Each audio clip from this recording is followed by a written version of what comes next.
working in the public service, and that's a completely different mindset from going out and just trying to make it all on your own. So tell me, first of all, what brought on the change? Because it's quite easy when you've been doing something for a long time just to come set in your ways. This is how it is. I may as well stay on another 10 years and get my pension because I spent all these years. Now, what kind of prompted you to move on? Well, it's really interesting you should say that, because I was in the my last job, which was in the public sector, for 20 years. Yeah, that's a long old time. No, I did start when I was 2. I wasn't a dentured yes, slave. Of course. So obviously, that aside, I was there a long time. And truth be told, I think when I was coming up to my 20 years, I was thinking, well, maybe if I'm going to do anything else with my life, now is about the time to do it. Right. However, like many people in the public sector now, my job actually left me. Look at that. I didn't leave my job. Right. This whole idea of a secure job for life is just really not what's So can true. I ask you, do you think if that hadn't happened, you would have still stayed there? Or do you think you would have carried on? What do you think your mindset was? I don't know. I think I was about ready to go anyway. Right, you'd had enough. I'd had enough. It's a long time. And I did want to do something else. And it was, looking at what... I had a great job, don't get me wrong. I was senior manager in the public sector. Right. Had a lot of autonomy. I ran £1 million budgets. Right. You're doing very well then. I was doing really well. However, just thinking about where I wanted to be, what the purpose in my life was, I could see that wasn't it. Okay. So I was getting ready to go. However, I think, you know how you ignore those things in life? Along, that last push really did it. So it wasn't like I was sacked. The project I was working on came to an end. And there was a real opportunity to just go. Right. And so, I thought long and hard about it, because it's quite scary. Of course. I had a regular salary. Let's be honest. Let's be honest. A regular, very good salary. Yes. I had what I thought was a secure pension. Yes, there you are. And and what was I stepping into? Yes, the unknown. The unknown and infrequent payments, because that's one of the biggest things about working for yourself. That's the other thing. That you really have to be prepared that, money does come in, but in your early days, before you automate, it's as and when. Yeah. And it's getting used to managing your finances so the whens and the ases there's not such a gap. balance themselves out, and there's not such a gap. Yeah. So yes, I have to say it was a real mind shift for me, a really different mind shift. Wow. And what I often say to people I meet, because I meet a lot of business people now, because I go out networking a lot, Of course. That's obviously something I'll talk about a bit later. Sure. Is that in the public sector, the question we ask is, how can I help you? Right. What can I do for you? Yes, of course. How can we work together? Right. And we do it for the mutual benefit of all, or just your benefit, because we're so nice. Of course, that's what we do. Absolutely, that's what we do in the public sector. In the private sector, what's in it for me? What's in it for me? What's Complete in it for me? turnaround, Complete isn't it? turnaround. Yeah. And I have to admit, that did knock me for 6. Really? Absolutely, I was shocked, because you get so much into one culture, and we have worked with the private sector, and with a lot of partnerships. Yeah. But I think obviously they're working with us, so they're working on our terms. Of course. So coming out into the SME, the small and medium-sized businesses, they're very much. A lot of the focus is what's in it for me. Now, to be fair, there is a movement around businesses being more conscious, being more socially responsible, That's very and true. looking at it more globally and making sure all stakeholders benefit. That's true. But initially, I was meeting that what's in it for me one. So I'm out there saying, "Oh, yeah, here's me, new person on the block, looking to start my own business. Right. Oh, actually, you could do me this because it could really help. Yes. Well, what's in it for me? Or why? Why would I do that? Why would I do that? Yeah. Why am I going to return your calls? Who are you? And I think 2 things that struck me is, one, really wanting to stay in your own authenticity. If you are the sort of person that actually is willing and happy to help, and how can I help? Yes. Didn't hold that, because it's really worth be being who you are. Be Yes, who I you think are. you're right. And there's many people out there, as I've found now, who are just like that in business. So you will come across the what's in it for me ones. Always. Don't let that deter you, because there's lots of people who are only Sharon was just saying, only too willing to help you, only too willing to mentor you, and there are more of them. Absolutely, So if you're they in are the there. wrong end of the sample, you're not Yes. in the normal distribution. Yeah. Don't worry. I like don't that. worry. Don't worry Normal about it. distribution. Yes. Yes. Don't worry about it, because they're out there. So I think that kind of boosted me up after a couple of months of meeting the what's in it for me. Yeah. Then coming across the more willing to help, finding network organisations that really work for you, and you meet, know them, and they will support you. Yeah. Is a real benefit. Can I ask you, how did you find having to go out and having to network? Because when you're working for, as you say, in the public sector, that doesn't happen. No, at all. I networked all the time in the public sector. So a veteran. And I think there's a lot of myth about what happens in the public sector. We do network. Oh, you do? Oh, absolutely. You know, it must be about 10 or 12 years ago, even maybe longer. Yes. This whole idea of partnership working, that the public sector partnering with the private sector to deliver services community was really pushed. Okay. And being the senior manager, so it might not be true from some of the frontline people, but being a senior manager, I run multi-agency organisations, was that networking, presenting to audiences. So it's quite different. It was quite different for me. Role, yeah, I had a different type of role. So I wasn't too worried about the networking. Okay. And actually, I quite like it, you know, to get out, you meet new people. And if you like, networking's about meeting people and liking people. Absolutely. Not about pushing something. And if you can remember that, if you like meeting people and talking to people, then you're set. I think people go out thinking, how can I sell my product?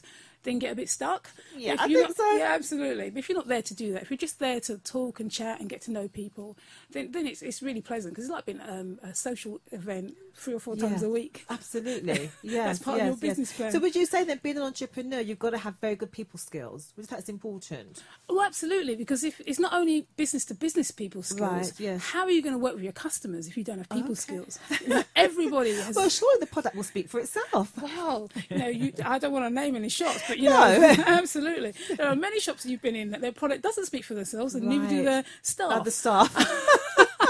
Okay. Yeah, so no, you do have to put yourself where your customers are, because business has changed now. It's no longer about you having an idea and taking it to market regardless of what the market says.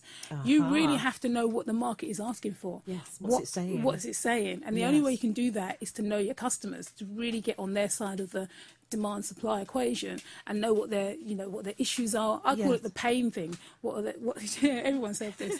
We used to talk about people about pain and think you're some sadomasochist. Actually, it stands for problems, issues, aspirations and needs. So if you understand that about your customers, and the only way you can do that is to talk to them, to socialise with them on social media, but in person as well.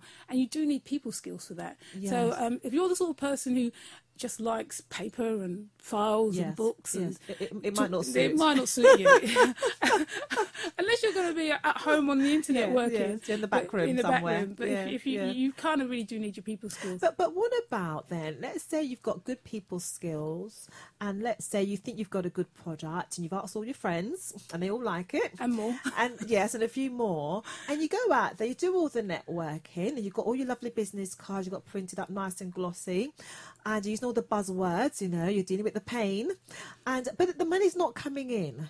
Then what do you do? Well, it's back what we were saying about feedback. Right. At the end of the day, it's all feedback. It's all telling you something. Okay. If you stand on the side that I'm right and this is the right product, and therefore you're all silly because you're not buying it, you're going to go out of business pretty quick. That's information. Whatever's going on, something's wrong with your product. It's not connecting, it's not connecting. Right. And so that's where really you have to, look at what your product is and what the market's saying. And you might need help for that. You might need to go and speak to a mentor, somebody else in your industry, business organisations. There's lots of help out there. But in the final analysis, you really do need to analyse why your customers are not coming to you. Because if you sell the right thing to the right people, they will buy it. People buy what they need. So we can't blame the market or the economy you can never blame or Gordon Brown or Labour. You can't blame them. No matter how bad the economy is, there's always people with money. You're right. There's 56 million people in the country? Yeah, loads of them. Loads of them. And even you take out the children and the old people, there's a sizable working population that have money. So if your product's not selling, are you selling it to the right people? Right. Have you packaged it right? Was it something you misestimated that was in demand? Right.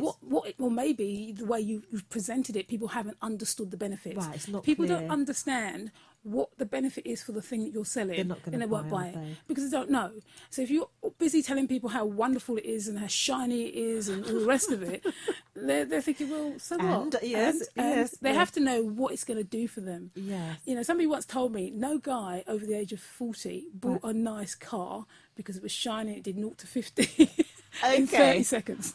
Is that right? So as you get older, you're a bit more discerning. Is that what they're telling us? No, what they're saying is that people buy that because it does something to them. So older guys buy nice cars because they're babe magnets. Right, yeah. The older guys. Yeah, right, okay. Rush generalisation, but on the whole, if you're buying a Ferrari and you don't need one, you know, you're saying something about yourself. You're saying you're making a statement. Yeah. So you go into the car showroom, there are probably lots of cars there that could give you the same safety features and all the rest of it, but that's not what you want. So the point I'm trying to make is you have to understand how what you're selling can benefit the people that you're trying to sell it to, and then convey that to them. Because if it's not immediately obvious, you telling them will help with your sales. Absolutely. No, that's a really, really good point. I mean, I think everything you just said there, even if you've been in business a long time, I mean, I've been in business not that long, I say 5 years. And the thing is, you do have to keep on assessing yourself. You have to assess how you're reaching your clients. And if they're not referring, why they're not referring. Or if they're not coming to your seminars, why are they not coming out? Because you need to think, well, am I not relevant anymore? Have I not moved on? It's like people that want to market in the old-fashioned way. And then understand, you know, you need to go viral. Anybody who's anybody, you need to have a presence. You need to have a presence on the web. You just can't not be on there. You know, I mean, one of the, I think, most important or significant ways that Barack Obama, the president, got himself elected was the use of social media. And I think social media, you need to understand it. Oh, absolutely. You do. I talk to a lot of people and they say, oh, I'm not on Facebook, I'm not on Twitter, I don't do those things. Okay. And you think, the world moves on. It's moved on, hasn't it? Okay, so they started as college networking things and they had other... But look where it is now. It's moved on. So much. And Facebook's... business pages are tantamounts to websites. Yes, well, they are. Absolutely. Yeah, pretty much free, really, isn't it? And they're free. And what the research shows is that people spend more time on Facebook than they do on websites. So you go to Facebook, you talk to your friends, you play with an application. Absolutely. There's Jules or whatever you're doing.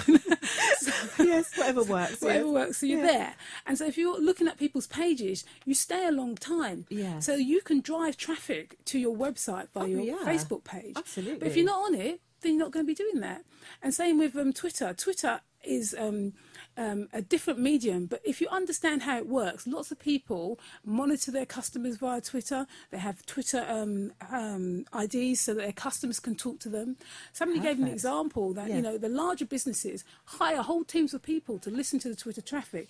Can you imagine your a large company and someone's out there going, oh, I had a really rubbish service from X, Y and Z, they didn't deliver my thing in time, and that's gone viral. If you're not out there to counteract that, if you're not out there to say, oh, sorry, we got it wrong, how can we help immediately, then you've had it. So even for the small business, building a profile on social media gets you known. If people know your name, what I say is customers are attracted to you rather than you're looking for them. People seek you out. And that's, in today's modern marketing, what you're aiming to do is get people to seek you out in addition to you finding them. Because in that way, you'll always got a constant flow of business. And so that's what I would say to anyone starting business.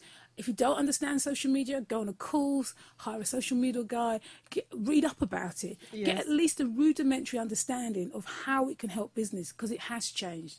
And don't get stuck in 2004 thinking, oh my God, it's even don't get stuck in 2009 even. Absolutely. You've just got to stay current. You've got to stay current.